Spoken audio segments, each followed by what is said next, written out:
The CoinDesk Spotlight is brought to you by Nexo, the place to earn on Bitcoin, Ethereum, and more.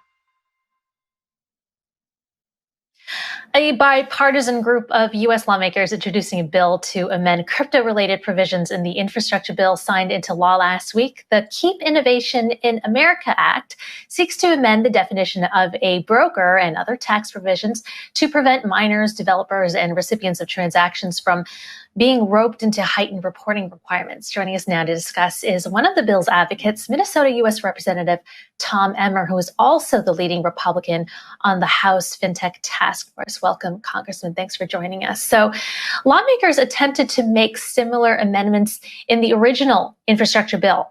They failed. So, what are the chances of getting this legislation through? Well, all cards are on the table. First off, Christine, Emily, Lawrence, thanks for having me again. It's great to see you. Great to be with you. Look, the bipartisan infrastructure bill is what you're talking about. It has become law. In it, it has what was to the community would be known as the Portman Amendment. This was a misguided amendment intended to scoop up tax revenue in the crypto space. It's the good news. Bad news is it's law right now, Christine. The good news is it does not take effect until 2023. And if left unfixed, this infrastructure bill and this specific language will have a devastating impact in the future of crypto innovation in America. And if you want, I can go through why, but your question is more to the bill that we filed last week. Everything is on the table. We're going to try and get this thing fixed before the end of the year, and if not, in the next Congress for sure. So, Representative Emmer, who supports this? And I mean, who opposes it aside from obviously Brad Sherman? Well, there are plenty of those opposed to it now, Lawrence. You know, when it came up in August during the debate over in the Senate on the bipartisan infrastructure bill, my understanding is this specific language was lobbied on Senator Portman by the Treasury Secretary, her office, by Janet Yellen's office. And the problem with the language, there are three major problems. It expands the definition of broker to include non-custodial entities like miners and software providers. It would require these brokers to collect know your customer information on their customers. And why is this important? Because miners and software providers don't have customers. The effect of the language would have miners, software developers, and other non-custodial blockchain entities trying to figure out how they get information necessary to comply with the law. They're not going to be able to. So for some of us, it means that these opportunities will likely move overseas. Another problem with it, Lawrence, is it requires brokers to report on transactions between customers and non-customers. An example of this would be if I'm a customer of Coinbase and I give you crypto and you're not a customer of Coinbase, under the bipartisan infrastructure bill, this language, Coinbase would have to collect the know your customer information on you, Lawrence. The problem with that is it's just not feasible with the pseudo-anonymity of this decentralized technology. I mean, that's the whole point of blockchain technology. And then lastly, it applies digital assets to what is known as a 6050I cash reporting requirement under the Internal Revenue Code. This provision in the code requires businesses to report the identity of customers who use cash to pay for a product or service that is $10,000 or more. This provision obviously would deter businesses. Well, it does deter businesses from accepting cash for large transactions, and it pushes people to use debit or credit cards. The language in the bipartisan infrastructure bill that's now law would apply digital assets to this reporting requirement, making it so that businesses would have to report the identity of people who use crypto to pay for large transactions. Again, because the technology is pseudo-anonymous, it's supposed to function like cash. This is a major problem, as it would essentially give the government the ability to connect Americans' wallet address with their identity, Lawrence. Now there's a lot of people opposed to it. So in terms of in Congress itself, though, I mean, who are we seeing that's backing her, and who's opposed to it? So we can kind of, I guess, we can kind of put odds on this.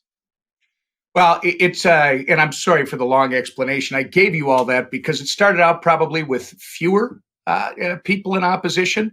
The Senate had to learn what it was, Lawrence. I think you have a lot of senators, as you saw the amendments, start up with a flurry before that so-called BIF came out of the Senate. In the House, we have a bill that we filed last week with Ranking Member McHenry and Tim Ryan of Ohio. It's right now got 10 signers, including 6 Republicans, 4 Democrats. But I could tell you, look at the blockchain caucus, which is, we've got 30, 40 members so far. This is going to be something that just grows in the opposition. I think you're going to see that if you're gaming it, it's mostly timing. I don't think it's going to be a matter of us getting enough people to support us with a fix. It's what is the fix and what's the timing? Can we get it done before the end of the year in an appropriations bill and a final budget agreement, or is it going to take next Congress, Lawrence? I do think we're going to be able to fix this, though.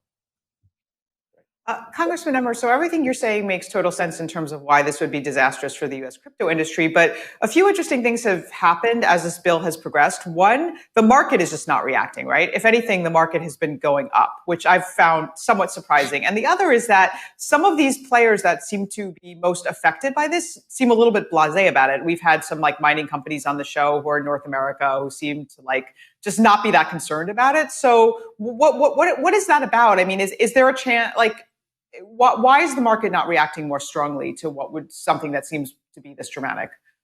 Well, it's something that people, elected officials, should be very concerned about. In the words of Lawrence that he used earlier, nobody cares. It really comes, well, I mean, if you think about it, the reason the market's not reacting is because this is a technology, the opportunities that are created through in this industry.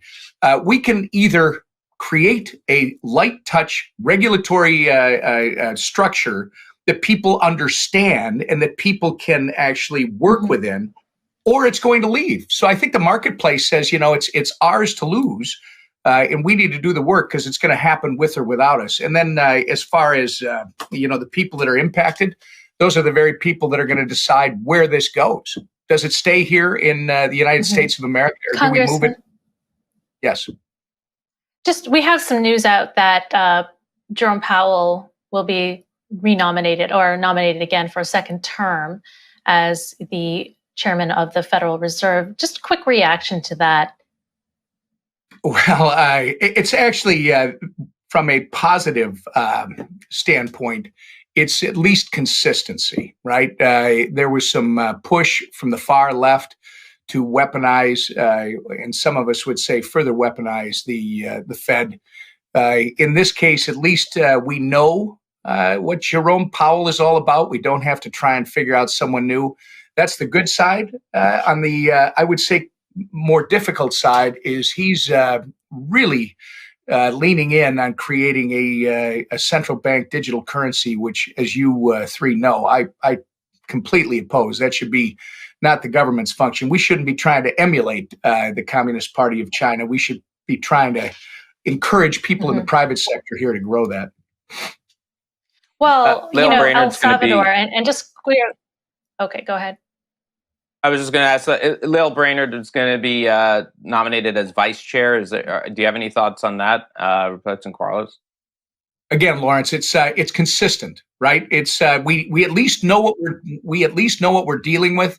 I think it gives us an opportunity to pick up where we have built to, as opposed to having to start at the ground again and build a new foundation with new people in these positions. So, from that standpoint, I think it's reassuring.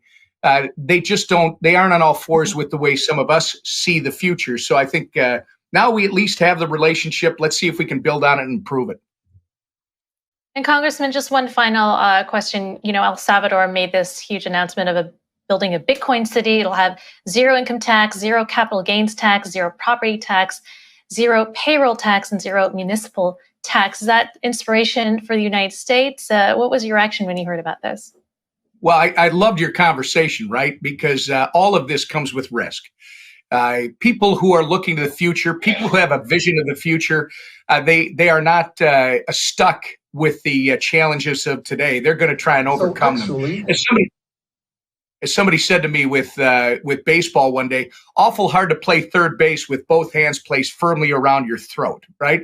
At least in El Salvador, they're going to play loose. They're going to try to figure out how to move forward, and it could create wonderful opportunities. Is there risk? Sure, there's always risk, but this is forward thinking. I think our country, maybe not that far. Then again, let's let the private sector tell us where the ceiling is, as opposed to government creating. I don't know. Miami is quite doubling down on Bitcoin as well. So we'll see about Love that. that mayor.